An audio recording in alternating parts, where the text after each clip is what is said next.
Welcome, and thank you all for standing by. All participants are in a listen-only mode for the duration of today's conference. Today's call is being recorded. If you have any objections, you may disconnect at this time. I would now like to turn the call over to your host, Vicki Mack. Thank you. You may begin. Thank you. Good afternoon, and thank you for joining us today. My name is Vicki Mack, and I'm a data scientist with the American Community Survey Office at the U.S. Census Bureau. And with me today is Tim Marshall, Assistant Survey Director of the Current Population Survey. This webinar is titled, Comparing the American Community Survey, ACS, and Current Population Survey, CPS. I'd like to remind you that today's webinar is being recorded. If you would like to follow along with our webinar today, we have posted the slides online for this webinar. The slides are available at the link you see at the bottom of this slide. The link to the slides is also posted in the chat. A recording and transcript will be posted on our website within the next few weeks at the same link. If you have any questions during the webinar, please post them in the Q&A section, and one of our team members will try their best to respond to you as quickly as possible. Now let's go over today's agenda. In the first part of this presentation, I will cover the basics of the ACS, including how the data are collected, the topics included, and the geographies covered. Then I'll turn the presentation over to our second presenter, Tim Marshall, who will speak on the basics of the CPS, including how data are collected, the topics included, and the geographies covered. We will also provide information on similarities and differences between the surveys and explain when to use each survey. We will conclude this webinar by covering some of the resources available on our website for learning more about the ACS and CPS. Starting off with the basics. The American Community Survey is the nation's most current, reliable, and accessible data source for local statistics on critical planning topics such as age, children, veterans, commuting, education, income, and employment. The ACS samples approximately 3.5 million addresses each year. These data are collected continuously throughout the year to produce annual social, economic, housing, and demographic estimates. The data collected through ACS are used to inform the distribution of more than $675 billion of federal government spending each year. The ACS is designed to produce critical information on small areas and small population groups previously collected once every 10 years as part of the decennial census long form. With the introduction of the ACS, communities and businesses receive more current data, and the census questionnaire sent to all residents every 10 years has been significantly shortened. Our estimates, covering more than 40 topics, support more than 300 known federal uses and countless non-federal uses. Businesses and communities use these 11 billion estimates each year to make vital decisions, including where to locate hospitals and schools, what transportation needs exist, and what goods and services businesses should provide to customers. The Census Bureau typically releases 3 different sets of ACS data estimates each year in the form of 1-year and 5-year period data sets, as well as 1-year supplemental estimates. In order to understand what the ACS is and why it exists, we need to discuss a bit of census history. The first census of the United States was conducted in 1790 and occurred every 10 years, with one form being used to collect data from all households until 1930. But from 1940 to 2000, the decennial census, which is the name for the census conducted every 10 years, contained a short form used to collect data from all households and a long form that was used to collect data from a sample of households. The long form approach worked well initially, but the data became less and less current as the decade progressed after each decennial census. In the early 1990s, demand from a wide variety of users for current, nationally consistent data led federal government policymakers to consider the feasibility of collecting social, economic, and housing data continuously throughout the decade. In 2000, a large-scale demonstration of the American Community Survey was conducted.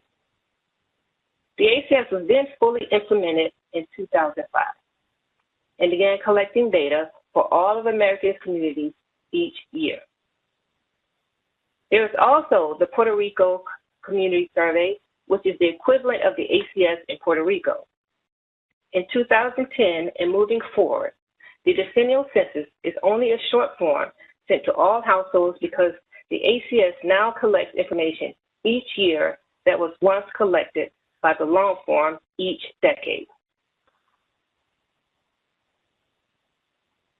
The American Community Survey is part of the decennial census program, but it is important to point out how the ACS is different from the census. ACS estimates are based on a sample of the population, whereas the census is based on the official count of the population. Every year, over 3.5 million housing unit addresses are contacted by the Census Bureau to participate in the ACS. The information obtained from this sample is then used to estimate characteristics about the total population in a timely and cost-effective manner. However, these estimates differ from those that would be obtained in a census, where every household in the nation is contacted. This results in an element of uncertainty in the ACS data. As such, ACS estimates include a margin of error, or MOE. The MOE gives us more information about the population by telling us how much the estimate may vary from the true population's value. What does the ACS collect? The ACS collects information that previously appeared on the census long form, collecting detailed social, economic, housing, and demographic characteristics, whereas the census collects basic demographics via the short form: age, sex, race, Hispanic origin, household relationship, and housing tenure. What is produced? The ACS produces population and housing characteristics, whereas the census produces population and housing totals. When is the new data available? The ACS occurs annually, reflecting a period of time over which the data are collected, averaging data for 12 months or 60 months, whereas the census occurs every 10 years and reflects a point in time. Census Day is April 1st. The content collected by the American Community Survey can be grouped into four main types of characteristics: social, demographic, economic, and housing. Let's take a closer look at the type of information each of these categories contain. Social characteristics include topics such as disability status, education, and language spoken at home. The American Community Survey also collects basic demographic characteristics such as sex, age, race, and Hispanic origin. Economic characteristics include such topics as commuting to work, employment status, and income. Housing characteristics include such topics as computer and internet use, housing costs, and vehicles available. These topics are used to produce more than 1,000 tables for local communities each year, and they power countless news stories every day.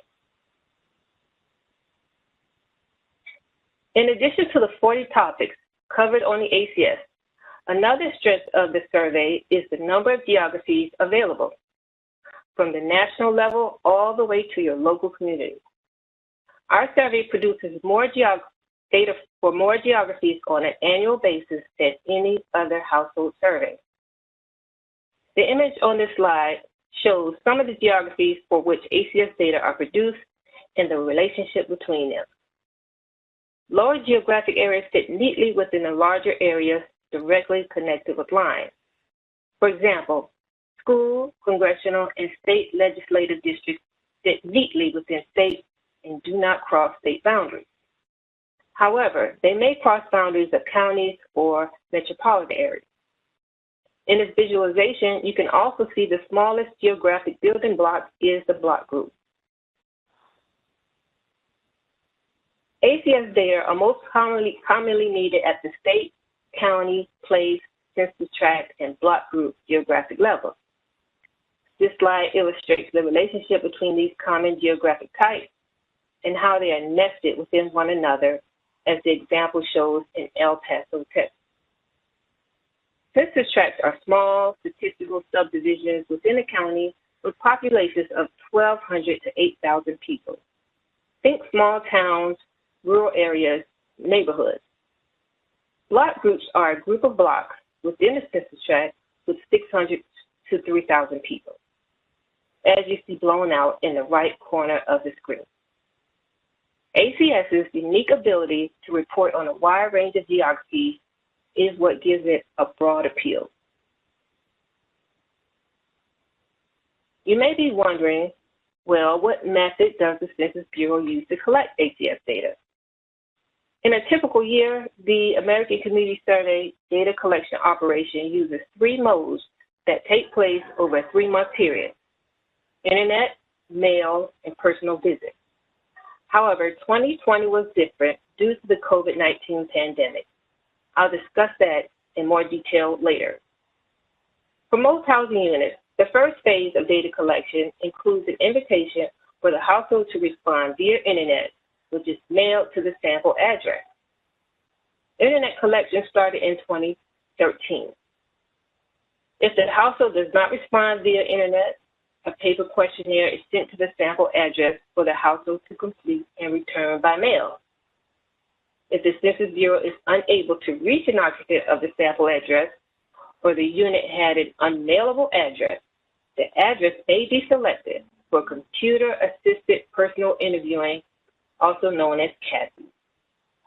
If the census receives an internet response for a completed paper questionnaire from the sample address at any point of the process, we will remove the address from the data collection workload.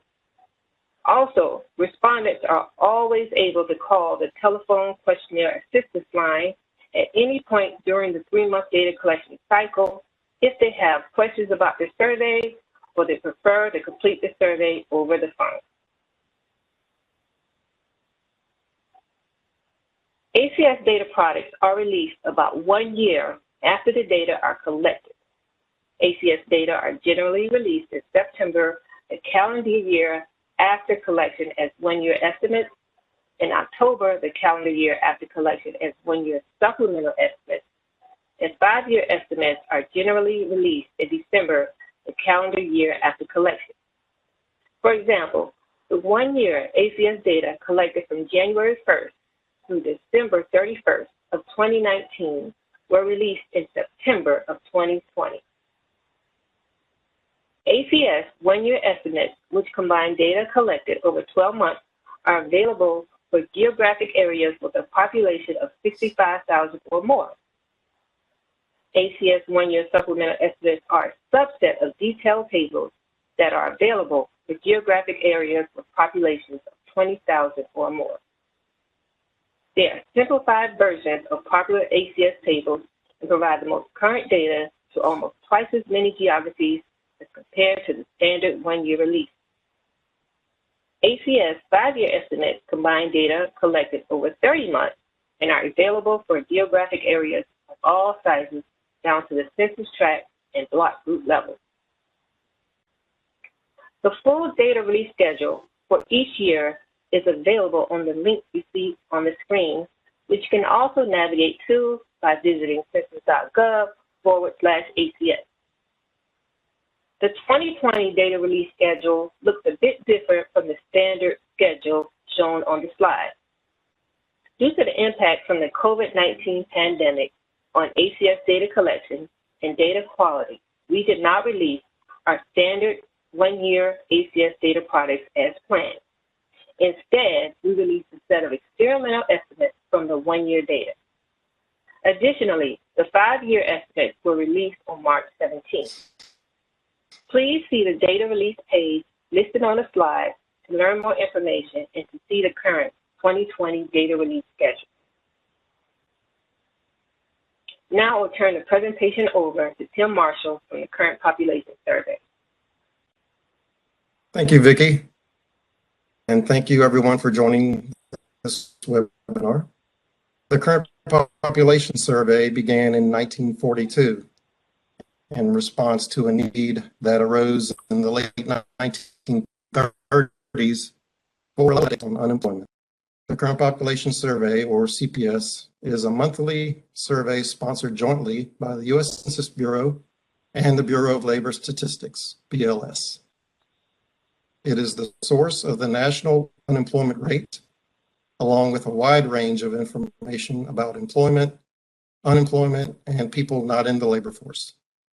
The CPS also collects extensive demographic data that complement and enhance our understanding of labor market conditions in the nation overall, among many different population groups and geographic areas. The labor force concepts and definitions used in the CPS have undergone only slightly modifications since the survey's inception in 1942. Examples of information obtained from the CPS are employment and unemployment, number of hours worked last week, absence from work, full-time or part-time status, industry and occupation, job search methods, and usual weekly earnings. The Bureau of Labor Statistics publishes the employment situation, a monthly press release with results from the CPS, usually on the first Friday of each month, along with numerous tables on employment and unemployment topics. The Census Bureau publishes microdata and technical documentation each month, representing the latest results from the CPS. All right, next slide. The sample for the Current Population Survey is address-based. That is, housing units are selected rather than individuals. It is considered a longitudinal survey in that an initial interview is conducted, followed by several successive interviews later on a periodic basis. Interviews are attempted for 4 consecutive months, followed by an 8-month resting period, followed by 4 more consecutive months of interviews. This allows month-to-month analysis, as well as year-to-year comparison analysis, since the same household is in sample the same 4 months 1 year later. 1/4 of the households enter and exit the sample each month, so only a 75% match rate is possible from month to month and a 50% match rate from year to year. Next. Each month, the CPS draws a sample of approximately 72,000 housing units. The frame used is the master address file, which is updated annually to maintain the latest list of addresses. Approximately 13,000 housing units are found to be ineligible due to being vacant, converted to a business, or demolished. Of the remaining 59,000 eligible households, approximately 44,000 are successfully interviewed. Next. Each month during the interview week for CPS, field representatives, or FRs, and computer assistant telephone interviewers attempt to contact and interview a knowledgeable adult household member living in each sample household to complete an interview. Generally, the week containing the 12th is the reference week, or the week about which the labor force questions are asked. Interviewing typically begins on Sunday of the week containing the 19th of the month, and interviewing concludes about 10 days later. Data processing of the raw data begins immediately through many processes such as industry and occupation coding, several types of edits and imputations, recodes, and weight creation.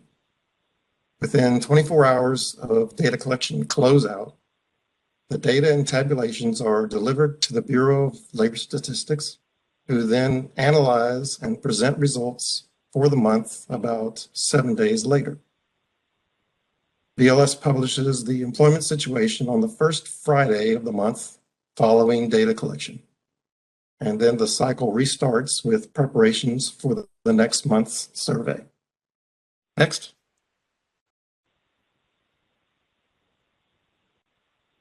The CPS sample is a probability sample. The sample is designed primarily to produce national and state estimates of labor force characteristics of the civilian non-institutional population aged 16 and older. The lowest geography revealed is county level.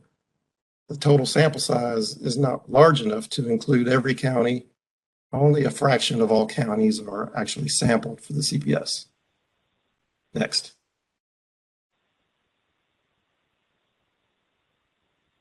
The content collected by the current population survey can be grouped into four main types of characteristics: social, demographic, economic, and housing. Social characteristics include topics such as education, marital status, cohabitation, school enrollment, country of birth, and others. The CPS also collects basic demographic characteristics such as age, sex, race, Hispanic origin, and relationship. Economic characteristics include such topics as employment status, weekly job earnings, occupation, industry, and others. Housing characteristics are limited to topics such as tenure, meaning the housing unit is owned or rented, plus information about occupancy and the type of structure itself, such as a home, apartment, or mobile home. Next slide. In addition to providing data on the labor force status of the population, the CPS supports a variety of supplemental studies on the entire U.S. population and specific population subsets. Upon completing the basic CPS interview, some respondents immediately transition to a series of supplemental questions. Supplement topics are widespread and provide information on the economic and social well-being of the nation. Federal agencies and federal independent organizations sponsor these supplemental data collections. Supplemental inquiries take advantage of several special features of the CPS, such as large sample size, general purpose design, a highly skilled, experienced interviewing and field staff, and generalized processing systems that can easily accommodate the inclusion of additional questions. Some CPS supplement inquiries are conducted annually, others are every other year, and still other inquiries are on a one-time basis. The frequency and recurrence of a supplement depend on what best meets the needs of the supplement's sponsor. Examples of some of the many CPS supplements include unemployment insurance, disability, veterans, food security, voting and registration, and school enrollment. The supplement with the highest profile is the Annual Social and Economic Survey, or ASEC. More information from this supplement is on the next slide. The ASEC is conducted every February, March, and April. This supplement collects data on work experience, several sources of income, poverty, migration, household composition, health insurance coverage, and receipt of non-cash benefits. The ASEC sample consists of the March CPS plus additional CPS households identified in prior CPS interviews, and it uses a small portion of the February and April CPS samples. Next slide.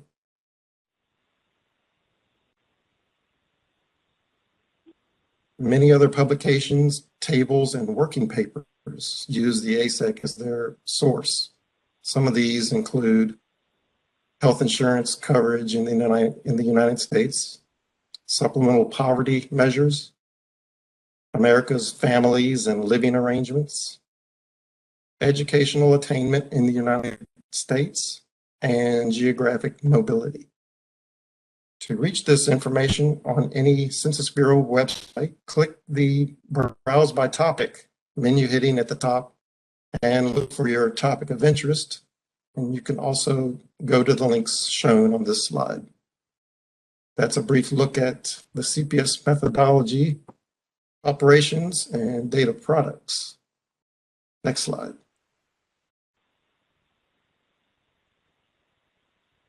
There are many data products derived from the annual social and economic survey.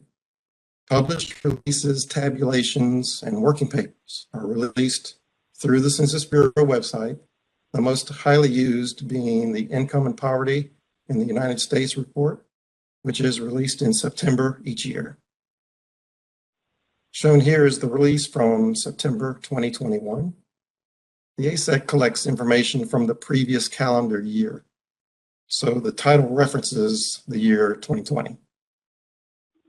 To reach this report and its tabulations, just go to the CPS main page at census.gov/CPS, scroll down to the publications subheading where you'll see the title shown here. And the URL is also given here. Next slide.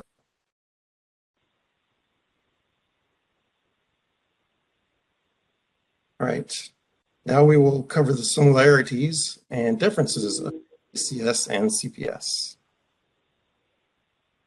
Next.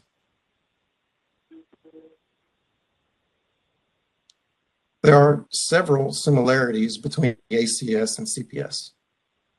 Both collect and disseminate population estimates, population characteristics by age, Hispanic origin, race, and sex, employment and unemployment data, industry and occupation data, poverty data, and income data. They both collect and disseminate education and school enrollment data, marital status, household size, health insurance, citizenship, and births data. Next slide.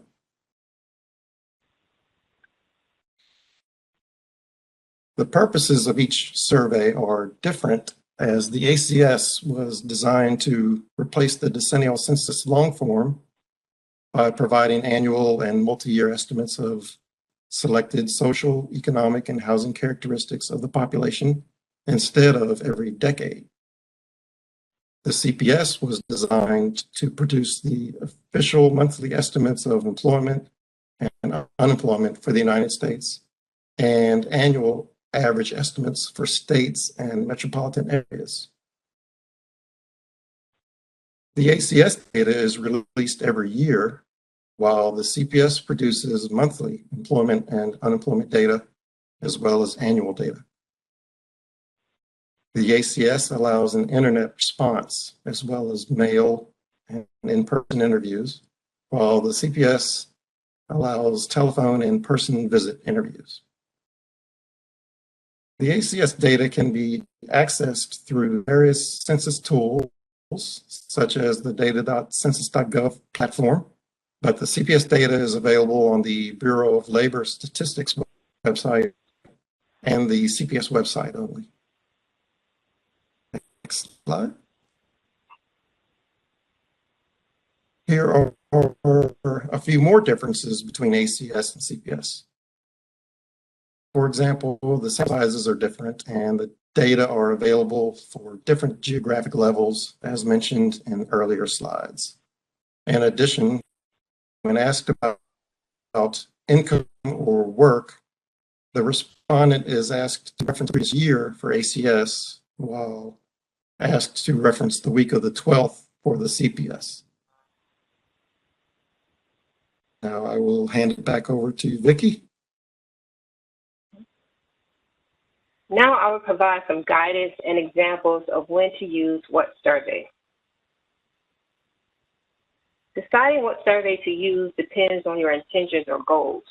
For example, if you're looking for data at the local geographic levels, like at the zip code tabulation area, census tract, and block group levels, you would use the ACS data. As mentioned earlier, CPS data is only available at national and state levels. If you're looking for housing data like home heating, home values, structure type, and plumbing and kitchen facilities, you can only use ACS. It gets tricky if you're looking for social and economic data. Both ACS and CPS collect social and economic data like educational attainment, health insurance, migration, and income data. However, ACS collects more social data, including ancestry, fertility, grandparents, language, and commuting data, and CPS does not. If you're required to use the official monthly estimates of employment or unemployment, you would use CPS. Here's some other examples. If you're searching for data on the civilian and institutionalized population, like in nursing homes or college dormitories, you would select ACS. The reason is that people in institutions such as prisons, long-term care hospitals, and nursing homes are not eligible to be interviewed in the CPS. If you are required to use the official national annual estimate of poverty, choose CPS. Keep in mind, if you want the official poverty estimates at the state, county, or other geographic levels, you would choose ACS. Now let's talk about the variety of resources the Census Bureau provides for learning more about the ACS and CPS. We want to let you know about the ACS Data Users Group. The ACS Data Users Group is a great way to learn from your peers about how to use ACS data for all kinds of applications. Membership is free and open to all interested data users. There are currently more than 3,600 group members. Here we have the ACS main page, which is a great tool to start with if you have questions about ACS. This page can be found by going to census.gov, selecting surveys/programs, then selecting ACS, or simply go to census.gov/ACS. Let me point you to some important links on the main page. The first link, About the ACS, provides an overview of the ACS, answers the top questions about the survey, and answers why we ask each question. The Guide for Data Users page provides helpful information about the ACS Data Users Group, what subjects are in the ACS, and information to help you decide what data table or data tool to use. The News and Updates page provides information about our data releases, any ACS news about publications, and upcoming ACS exhibits, presentations, and webinars. The Technical Documentation link is where you will find various documentation to assist with your data releases, like the detailed codes and definitions of variables, table shells showing the layout of ACS tables, the list of tables, and user notes explaining issues impacting the ACS. Here is a further look at the Guidance for Data Users page. Again, this is where you can find links to the subjects in the ACS, our various handbooks, information on comparing different year releases of ACS data, and comparing ACS with decennial census data. You can also find links to previous training presentations. Some of our handbook titles are Understanding and Using ACS Data, What All Data Users Need to Know, What Users of Data for American Indians and Alaskan Natives Need to Know, and What Federal Agencies Need to Know. Now I'll turn this over to Tim. Here we have the CPS main page, which is a great tool to start with if you have questions about CPS. This page can be found by going to census.gov, selecting survey programs, then selecting CPS, or simply go to census.gov/CPS. The current population survey website contains a lot of information about the survey, data products, tools for data users, and other helpful information. Next slide. Here we have the CPS data page, which is the place to go to obtain record data and technical documentation. Navigate here by starting at the main page, census.gov/CPS, and then click on Data, and then on Current Population Survey Datasets.